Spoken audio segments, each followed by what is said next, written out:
हाय बच्चा party, how are you doing? I know you are doing great. Okay, so चलो फिर अब हम शुरू करेंगे chapter number 2, lost spring and stories of stolen childhood. अब ऐसा क्यों लिखा है ऑथर ने स्टोरीज ऑफ स्टोलन चाइल्डहुड और ऐसा स्प्रिंग सीजन जो लॉस्ट हुआ है?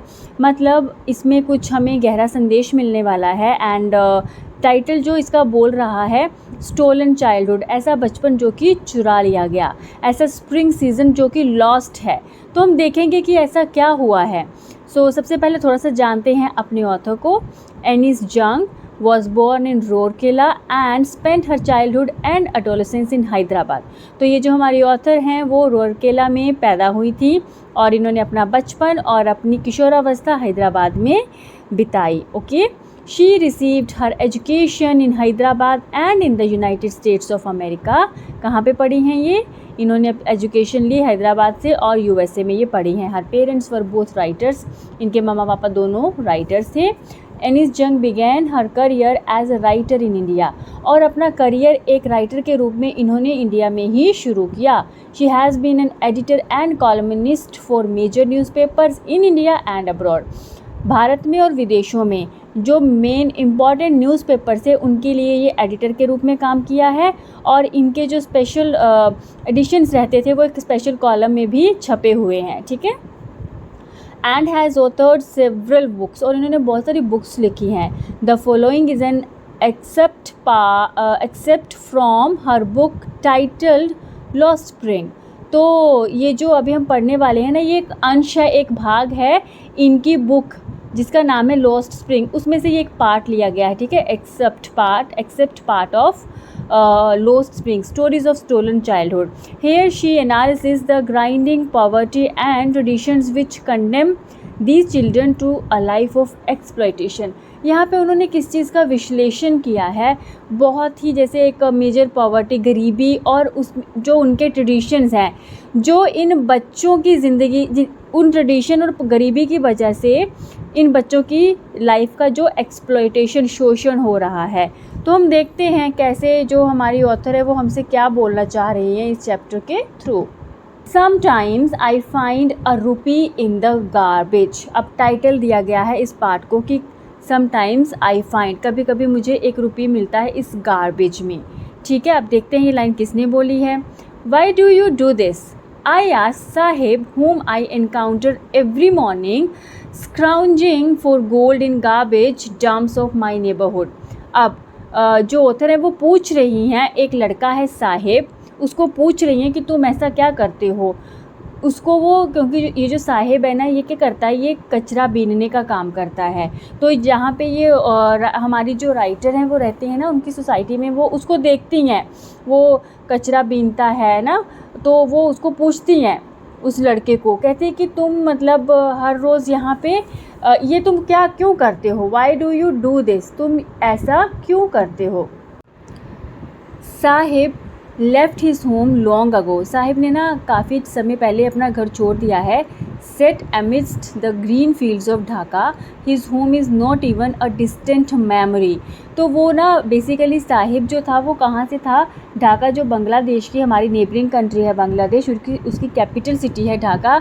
वहाँ पे मतलब कहाँ था उनका घर? कहीं ढाका में हरे खेतों के बीच में. लेकिन अभी तो उसके लिए अपने घर की याद भी मतलब डिस्टेंट मेमोरी है, हार्डली उसको कुछ याद है. There were many storms and that swept away their fields and homes. तो बहुत वहाँ पे क्या होता है, बहुत तूफ़ान आते थे, फ्लड्स वगैरह आई और क्या हुआ, उनका घर वर सब बह गया. His mother tells him, ये उसको कहाँ से पता चला था? उसकी मम्मा ने उसको बताया था. That's why they left looking for gold in the big city where he now lives. इसलिए वो वहाँ से आ गए and looking for gold in the big city, बड़ी जगहों पे अभी looking for gold. तो अब आप सोचोगे कि गोल्ड कैसे मिलता है? तो बेटा गोल्ड यहाँ पे क्या है, वो कचरा बीनने का काम करता है ना.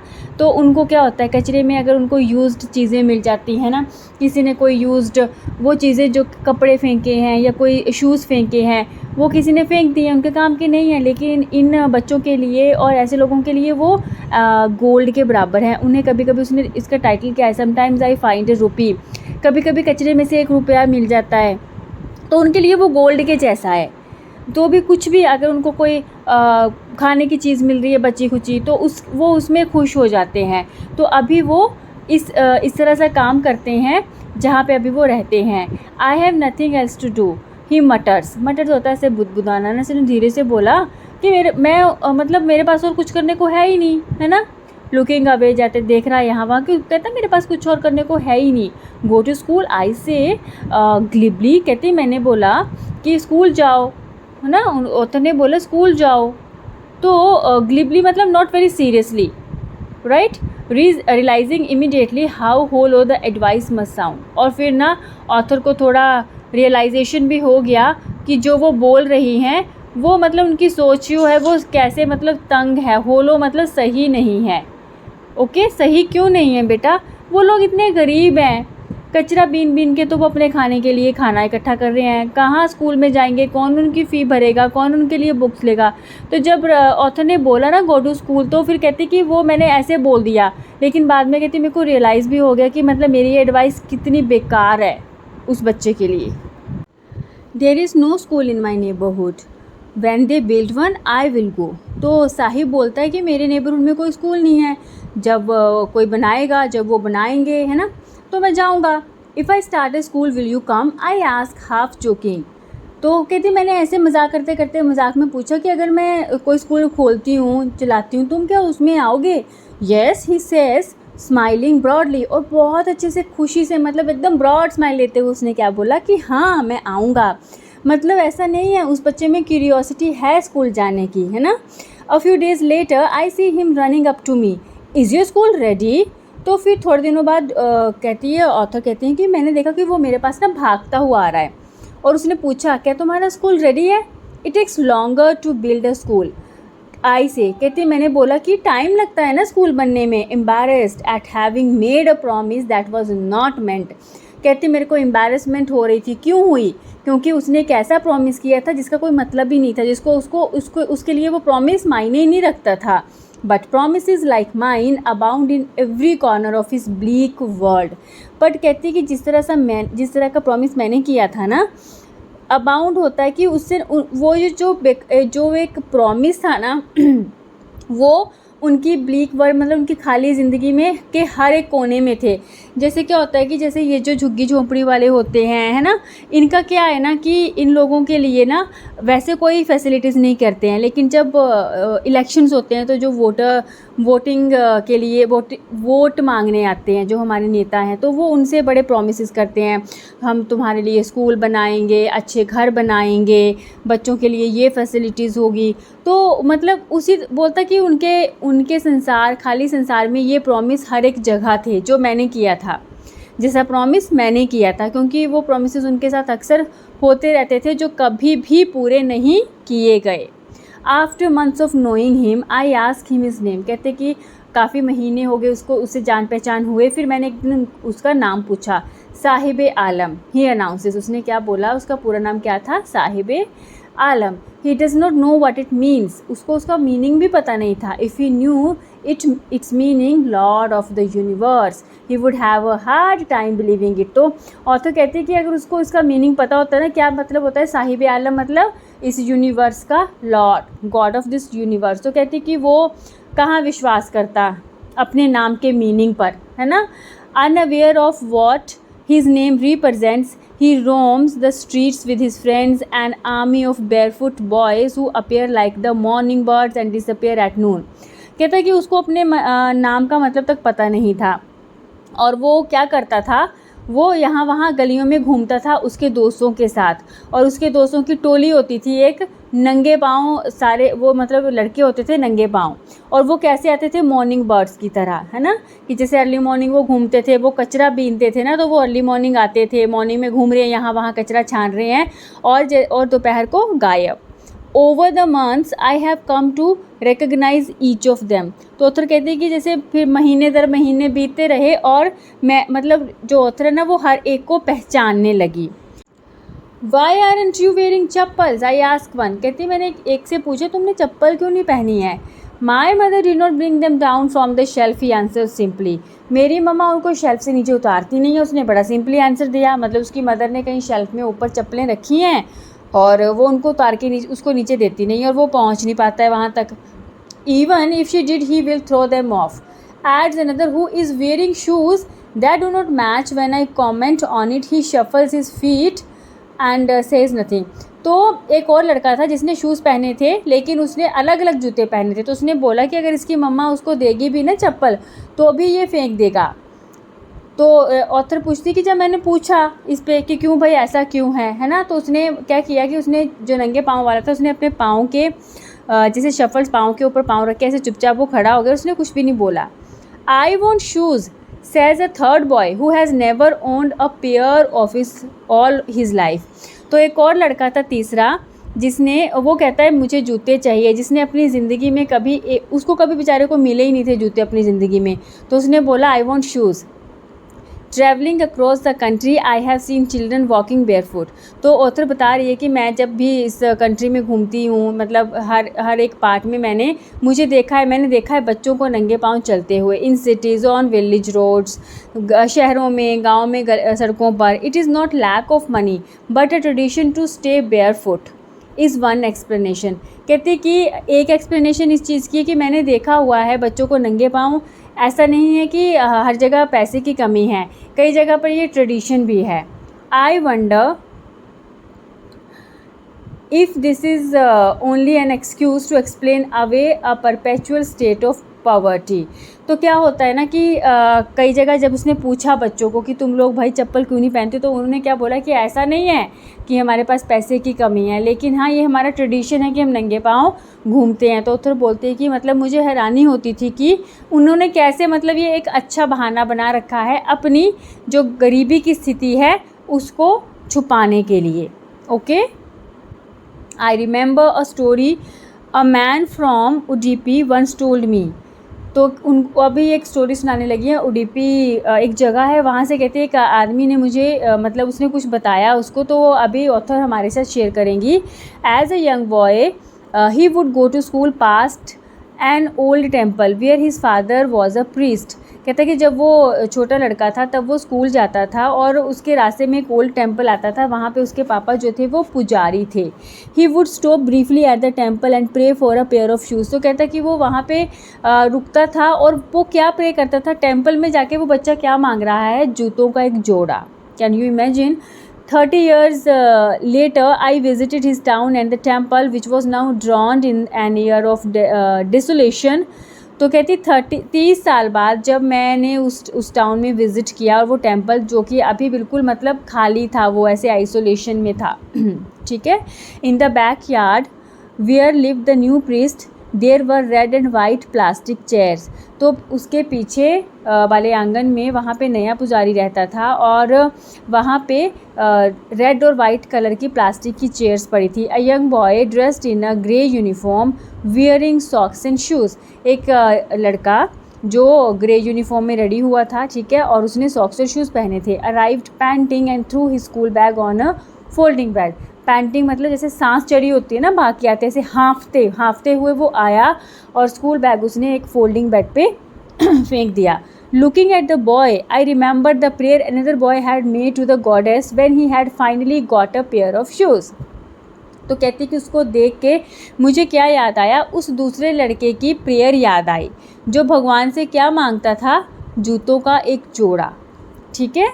When he had finally got a pair of shoes, let me never lose them. तो मतलब the goddess had granted his prayer. Young boys like the son of the priest now were shoes. तो कहती कि मतलब अब जो भगवान है उन्होंने उनकी वो प्रार्थनाएं सुन ली, क्योंकि अभी जो पुजारी के बच्चे थे वो शूज़ पहन रहे थे। ठीक है। जैसे अभी उसने देखा, वो 30 साल पहले की बात है जब बेचारा वो प्रेयर करता था, लेकिन अब 30 साल बाद इतना चेंज हुआ है कि जो पुजारी के बच्चे हैं उनको शूज़ मिलना शुरू हो गए हैं, वो अभी शूज़ पहनते हैं। But many others like the rag pickers in my neighbourhood remain shoeless, लेकिन शूलेस।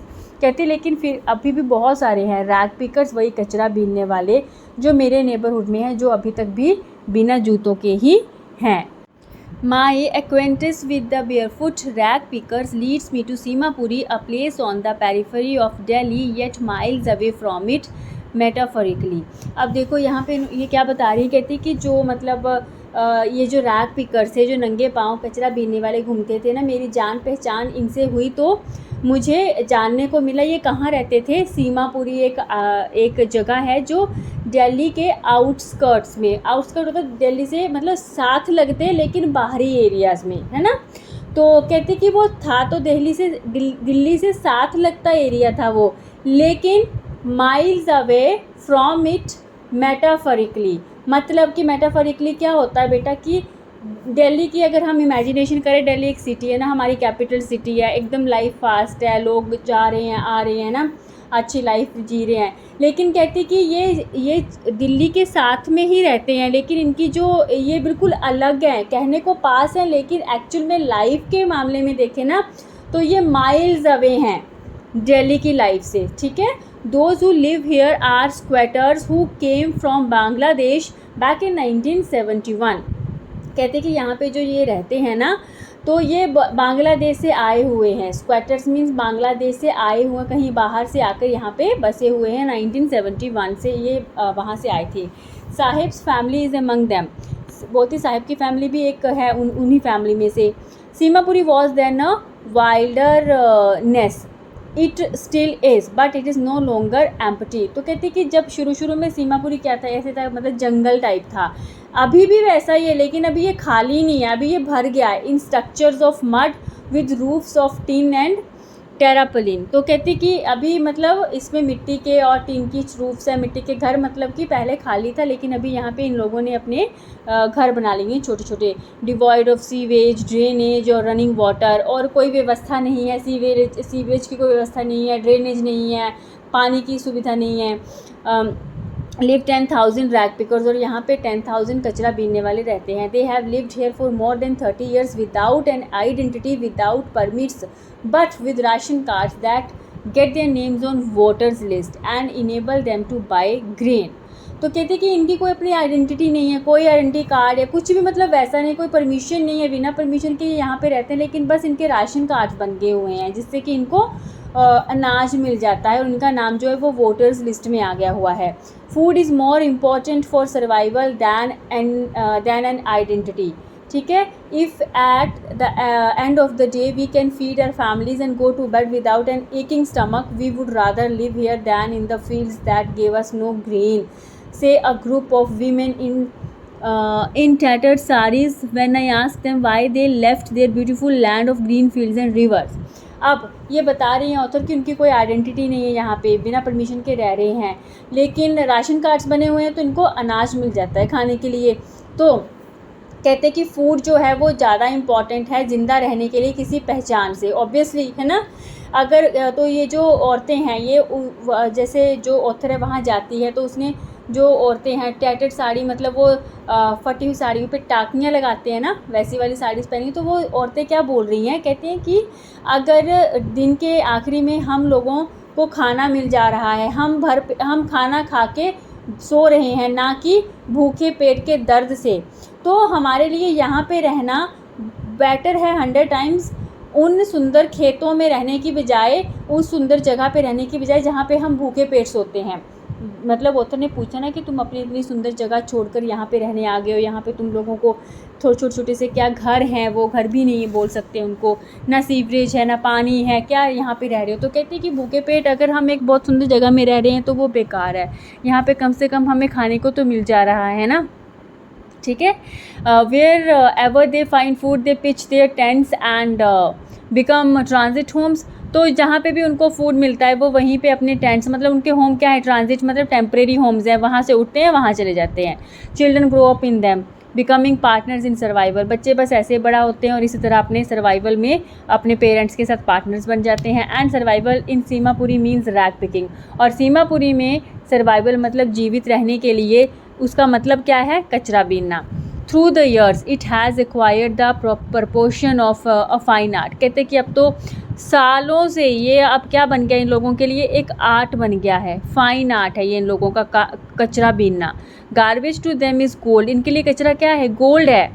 इनके लिए कचरा सोने की तरह है। मैंने बताया था ना कैसे, it is their daily bread, a roof over their heads even if it is a leaking roof, but for a child it is even more. तो कहते हैं कि ये उनके लिए क्या है, ये उनके लिए उनकी आजीविका है, रोटी उनको यहाँ से मिल रही है, उनके सर पे छत है, चाहे वो छत लीक होती है फिर भी है तो सही ना। और बोलते बच्चों के लिए तो, एक बच्चे के लिए तो ये इससे भी ज़्यादा है। I sometimes find a rupee even a 10 rupee note, Sahib says his eyes lighting up. कहता है कभी कभी मुझे इसमें से 1 रुपया मिल जाता है, कभी तो कहता है 10 रुपये का नोट मिल जाता है कचरे में से, और आंखें उसकी चमक जाती हैं। when you can find a silver coin in a heap of garbage you don't stop scrounging for there is a hope of finding more। तो मतलब सिल्वर कॉइन मीन्स कि जब तुम्हें यहाँ पे 1 रुपी मिल रहा है, 10 रुपी नोट मिल रहा है, तो क्या होता है और इच्छा जागती कि शायद कुछ और पैसे मिल जाए, है ना। तो कचरा बीनना तुम रोकते नहीं हो क्योंकि उसमें और ज़्यादा मिलने की उम्मीद रहती है। It seems that for children garbage has a meaning different from what it means to their parents. अब उनके पेरेंट्स के लिए तो ये रोजी रोटी है, घर में रह रहे हैं, छत है तो वो है, लेकिन बच्चों के लिए इसका मीनिंग बिल्कुल डिफरेंट है। ठीक है। For the children it is wrapped in wonder, for the elders it is means of survival. बच्चों के लिए ये वंडर है कि अच्छा पता देखते हैं क्या मिलेगा, है ना कुछ, क्योंकि उसमें कई बार किसी के शू मिल रहे हैं, किसी की कॉपी मिल रही है, किसी का पेन मिल रहा है, बच्चों को वो मतलब वो वंडर लगता है, उनमें एक्साइटमेंट रहती है। बड़ों के लिए सिंपल ये सर्वाइवल का मतलब उनको पता है ये करना है और इससे पैसा कमाना है जितना भी बने। One winter morning I see Sahib standing by the fence gate of the neighbourhood club.